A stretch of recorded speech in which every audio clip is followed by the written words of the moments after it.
सरिता की शादी एक अच्छे परिवार में हुई है। उसका पति रोहन उसे बहुत प्यार करता है।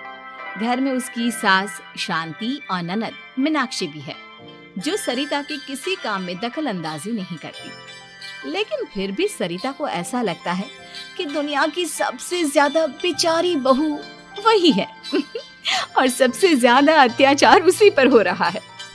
माँ जी, ये लीजिए आपकी चाय।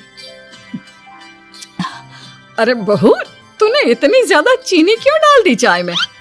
हाय हाय माँ जी, मैंने तो उतनी ही मीठी बनाई है जितनी मीठी आपको पसंद है। माँ जी, आपको तो मेरे हाथ की चाय अच्छी ही नहीं लगती। जब देखो कुछ न कुछ कमी निकाल ही देती हो। अरे बहू, तू एक बात के पीछे ही पड़ जाती है। मैंने ऐसा कब कहा कि तू रोज चाय खराब बनाती है? सरिता अपने कमरे में चली जाती है और फोन उठाकर अपनी माँ से बात करती है। हेलो माँ, कैसी हो आप? क्या कर रही हो? मैं तो ठीक हूँ, पर तू बता तेरा मूड कैसा है? तेरी आवाज से लग रहा है कि कुछ तो हुआ है तेरे ससुराल में। अरे क्या बताऊँ माँ, यहाँ तो हर समय मेरे साथ बहुत बुरा व्यवहार होता है। मैंने अपनी सास के लिए इतनी अच्छी चाय बनाई, लेकिन मेरी सास चाय पीते ही मुझे 4 बातें सुना दी। बेटी, तू इतनी छोटी छोटी बातों पर ध्यान ही क्यों देती हो? तुम्हारी सास ने कुछ बोल भी दिया तो क्या हो गया? वो बड़ी है ना तुझसे। माँ ने इतना समझाया, लेकिन इस बात का सरिता पर कोई असर नहीं हुआ। अपनी बेचारी बहू की छवि वो बदलना ही नहीं चाहती। अगली सुबह सब नाश्ते की टेबल पर बैठकर नाश्ता कर रहे थे। तभी सरिता ने अपने पति से कहा, सुनिए जी, मुझे ना आज बाजार से कुछ सामान लेकर आना है। आज आप ऑफिस से आने के बाद मुझे लेकर चलना ना। भाभी, मुझे भी कुछ किताबें खरीदनी है। आप दोनों जा ही रहे हो तो मेरी किताबें भी ले आना। लो, अभी तो बात ही की है बाजार जाने की, तो एक फरमाइश आ गई। माँ जी, आप भी बता दो कुछ, और हाँ, मोहल्ले वालों से भी बोल दो अगर वो कुछ मंगवाना चाहते हो तो। बेचारी मीनाक्षी अपना सा मुंह लेकर रह गई। ये सब देखकर रोहन से चुप नहीं रह गया और वो गुस्से में बोला, सरिता, क्या हो गया है तुम्हें? मीनाक्षी ने तो सिर्फ किताबों के लिए बोला है। तुम्हें मीनाक्षी से इस तरह से बात नहीं करनी चाहिए। माफी मांगो उससे अभी। क्या? मैं माफी मांगू?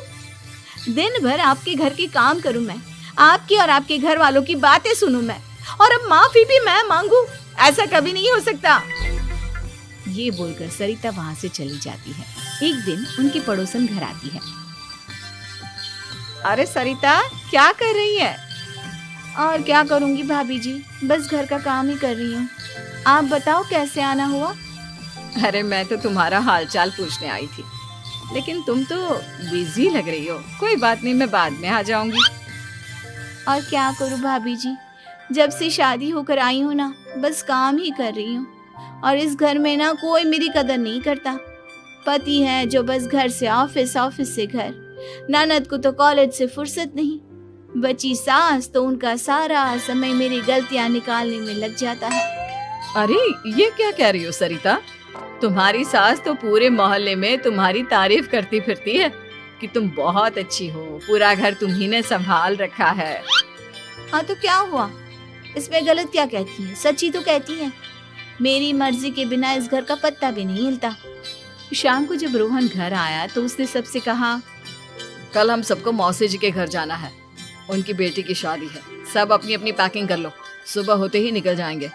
और सरिता, तुम कान खोलकर सुन लो, वहां जाकर किसी की बुराई भलाई शुरू मत कर देना, नहीं तो मुझसे बुरा कोई नहीं होगा। हाय हाय जी, आप तो ऐसे कह रहे हो जैसे मैं सुबह शाम सबकी बुराई करती फिरती हूँ।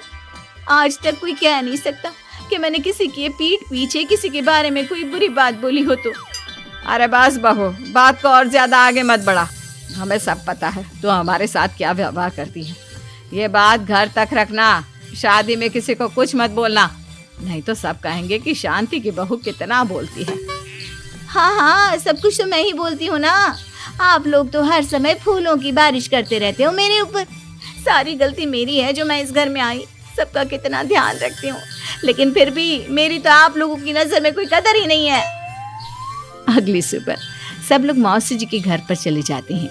वहाँ पर शादी का माहौल होता है। सब जगह चहल पहल होती है, बहुत सारे मेहमान आए हैं। सरिता को वहाँ बहुत अच्छा लग रहा है। वो अपने मन में सोचती है, यहाँ कितना अच्छा लग रहा है, कितनी रौनक है। मैं यहाँ किसी से ज्यादा बात नहीं करूंगी। अगर मेरे मुंह से कुछ ऐसा वैसा निकल गया तो रोहन जी तो मुझसे गुस्सा हो जाएंगे। सरिता ये सब सोच ही रही थी कि वहां रोहन की कजिन साक्षी आ गई और सरिता से बोली, आप सरिता भाभी हो ना? जितना आपके बारे में सुना था, आप तो उससे भी ज्यादा सुंदर हो।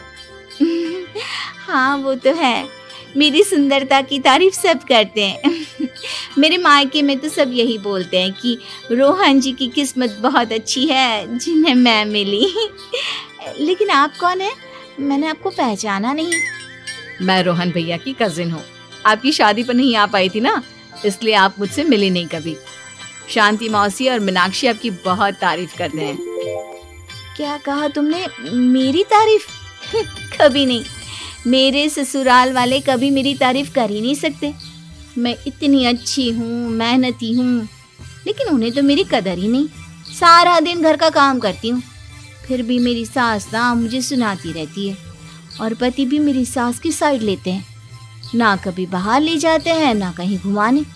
अगर घुमाने के लिए कभी बोल भी देना तो उनकी बहन बीच में आ जाती है। मैं कैसे रह रही हूँ उस घर में, ये मैं ही जानती हूँ। सरिता की ये बातें सुनकर साक्षी को बड़ी हैरानी हुई। अब वो हर किसी के सामने अपनी बढ़ाई और ससुराल वालों की बुराई करने लगी। रोहन और शांति को सरिता पर बहुत गुस्सा आया, लेकिन वो चुप रहे।